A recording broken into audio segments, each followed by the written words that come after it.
Tirupati rural ప్రాంతం వేదాంతపురం పంచాయతీలో రజకులకు కేటాయించినటువంటి దోబీ ఘాట్లను కొంతమంది భూ కబ్జాదారులు కబ్జా చేశారనేసి కూడా రజక సంఘ నేతలంతా కూడా స్థానిక ఎంఆర్ఓ ఆఫీస్కు వద్ద వచ్చి బట్టలతో నిరసన తెలియజేస్తున్నటువంటి పరిస్థితి. ఏదైతే కుల సంఘాలు వారికి కేటాయించినటువంటి దోబీ ఘాట్లను కొంతమంది ఆక్రమంగా అక్కడ కట్టడాలు కడుతున్నా కూడా అనేక మార్లు ఎంఆర్ఓ దృష్టికి ఎంత అధికారుల దృష్టికి తీసుకొచ్చినా కూడా ఎవరు స్పందించడం లేదు. మాకు దోబీ ఘాట్లు బట్టలు ఉతికేందుకు అక్కడ లేదు కాబట్టి మేము ఎంఆర్ఓ ఆఫీస్కి వద్దు ఈ రోజు కూడా ఇదే రకంగా బట్టలు ఉతికి నిరసన తెలియజేసిన పరిస్థితి ఉందంటూ కూడా రజక సంఘ నేతలు అదే రకంగా సిపిఎం పార్టీ చెందినటువంటి నేతలంతా కూడా తెలియజేస్తున్నటువంటి పరిస్థితి. ముఖ్యంగా ఇదైతే దోబీ ఘాట్ అన్నది రజకులు వృత్తిదారులకు సంబంధించి ప్రభుత్వం కేటాయించింది. అయితే దాన్ని కబ్జా చేస్తున్నారనే ప్రధాన ఆరోపణ. ఒకసారి వీళ్ళతో మాట్లాడేటువంటి ప్రయత్నం చేద్దాం. ఎందుకు ఈ రకమైనటువంటి నిరసన చేపట్టారు? ఈరోజు 2005 సంవత్సరంలో అక్కడ రజకులకు తిరుపతి జిల్లా వేదాంతపురం తిరుపతి రూరల్ పరిధిలో ఉన్నటువంటి వేదాంతపురం గ్రామ పంచాయతీలో 56 సెంట్లు కలిగినటువంటి 214 సర్వే నెంబర్లో 56 సెంట్లు కలిగినటువంటి భూమిని ఇచ్చారు. ఆ భూమి ఇచ్చినప్పటి నుంచి ఇప్పటి వరకు ఆ భూమిలోకి పోనీయకుండా అక్కడ ఉన్నటువంటి కొంతమంది అయినటువంటి పెత్తందారులకు సంబంధించినటువంటి చంద్రారెడ్డి కానీ అక్కడ ఉన్నటువంటి ముదిరాజ్ చంద్ర అనే వాళ్ళు ఇద్దరూ కలిపి ఇది మా కైలుకు సంబంధించినటువంటి భూమి, ఇది మీకు సంబంధం లేదు అని చెప్పననే విషయాన్ని తెలియజేస్తూ వాళ్ళకి ఏమీ ఆధారం లేకపోయినా అక్కడ ఉన్నటువంటి రజకులను చాలా తీవ్రంగా కొట్టి గాయపరిచి ఈరోజు పంపించడం అనేది జరిగింది. ఇది కోర్టుకు సంబంధించినటువంటి దాంట్లో కూడా ఇది మా భూమికి గవర్నమెంట్ కేటాయించింది. 56 సెంట్లు కలిగినటువంటి భూమిని కేటాయిస్తే అక్కడ బోరు వేయడానికి కానీ తొట్లు కట్టడానికి కానీ గవర్నమెంట్ ₹1,00,000 శాంక్షన్ చేస్తే దాన్ని కూడా అడ్డుకొని ఆ రకంగా వెనక్కి పంపించడం అనేది జరిగింది. అప్పటి నుంచి ఇప్పటి వరకు కోర్టుకు వెళ్ళాం. కోర్టులో వెళ్ళిన సమస్య పరిష్కారం కోసం చేస్తే కోర్టు స్వయంగా తీర్పు ఇచ్చింది. ఇక్కడ ఇది రజకులకు సంబంధించిన స్థలం అని చెప్పిన కోర్టు తీర్పిస్తే కూడా ఆ భూముల్లోకి రానికుండా 2014లో తీర్పిస్తే 2025 వరకు కూడా ఆ భూమిని తన ఆధీనంలో పెట్టుకొని వాళ్ళే ఈరోజు అనుభవిస్తున్నటువంటి పరిస్థితి కనిపించింది.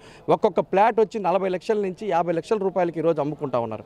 20 ఎకరాలు అక్కడ విలువ చాలా విలువైనటువంటి భూమి, 56 సెంట్లు కలిగినటువంటి భూమి 20 నుంచి 25 కోట్ల రూపాయల విలువ చేసే భూమి, అంత విలువైనటువంటి భూమిని కొంతమంది ఆక్రమించుకొని ఇల్లు నిర్మాణం చేసుకొని ఆ రకంగా రజకులకు సంబంధించినటువంటిది అన్యాయం చేస్తున్నారు. కాబట్టి అక్కడ ఉన్నటువంటి దోబీ ఘాట్నైనా నిర్మించండి, లేకపోతే ఎంఆర్ ఆఫీస్లో దోబీ ఘాట్ నిర్మిస్తారని చెప్పిన అనేది ఈరోజు మేము అడుగుతా ఉన్నాం.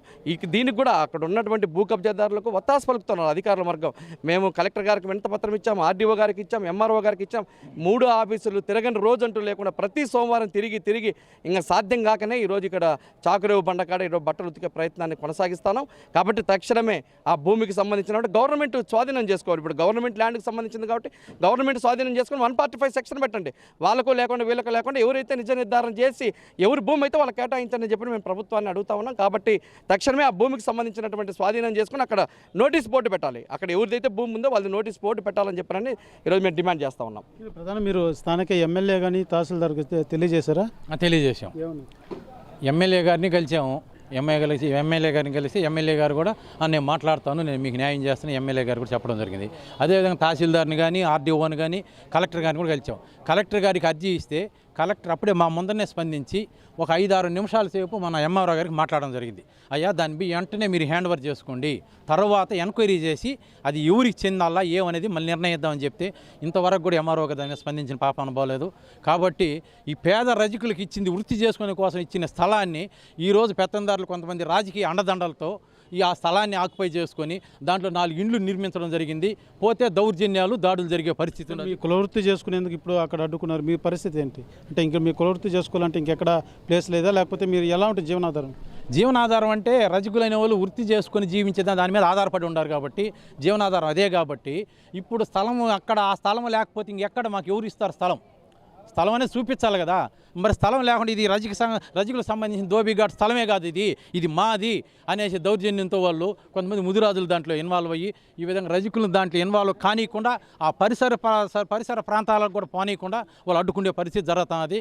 కాబట్టి దీని ఇప్పటికైనా కూడా అధికారులు స్పందించి ఈ రజకులకు సంబంధించిన దోబీ ఘాట్ స్థలాన్ని రజకులకే కేటాయించాలని మేము ఆంధ్రప్రదేశ్ రజక ఉద్యోగ సంఘం జిల్లా కమిటీగా మేము దీన్ని ఖండిస్తున్నాం. ఈ సమస్య పరిష్కారం కాకుండా ఏం చేయదలుచుకున్నారు?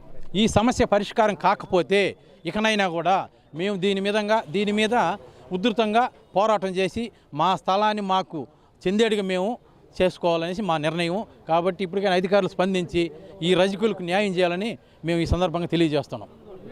ప్రవృత్తి చేసుకునేందుకు ఈ యొక్క దోబి ఘాట్ల నిర్మాణానికి కూడా స్థలం కేటాయించడం జరిగింది. అయితే ఆ స్థలాన్ని కొంతమంది కబ్జా చేసి ఇండ్లు అక్కడ కట్టడాలు కూడా ప్రారంభించినటువంటి నేపథ్యంలోనే పూర్తిగా అధికారులు అయితే పూర్తిగా నిర్లక్ష్యం వహిస్తున్నారు. ఈ నేపథ్యంలోనే ఎంఆర్ఓ ఆఫీస్ వద్దకు వచ్చి మనం చూడొచ్చు, పూర్తిగా రజక కులవృత్తిదారులంతా కూడా బట్టలు తీసుకుని వచ్చి ఇక్కడే ఒక దోబి ఘాటులాగా ఇక్కడే ఏర్పాటు చేసి ఇక్కడ బట్టలకి నిరసనతో తెలియజేస్తున్నటువంటి పరిస్థితి. అయితే ఖచ్చితంగా మా సమస్య పరిష్కారం కాకుంటే మాత్రం రానున్నటువంటి రోజుల్లో ఎంఆర్ఓ ఆఫీస్ని దోబి ఘాటుగా కూడా మేము వినియోగించుకోవాల్సిన పరిస్థితి ఉంటుందంటూ కూడా రజక సంఘ నేతలంతా కూడా తెలియజేస్తున్నటువంటి పరిస్థితి. కెమెరా పర్సన్ కోటితో సురేష్, RTV, తిరుపతి. చరిత్ర సృష్టించినోడు ఇప్పుడు ఆ చరిత్రని తిరగరాయబోతున్నాడు. అబద్ధాల గోడల్ని బద్దల కొట్టి నిజాలను రాగా మీ ముందుంచబోతున్నాడు. నిజమైన వార్తల కోసం వెంటనే డౌన్లోడ్ చేసుకోండి రా యాప్ని.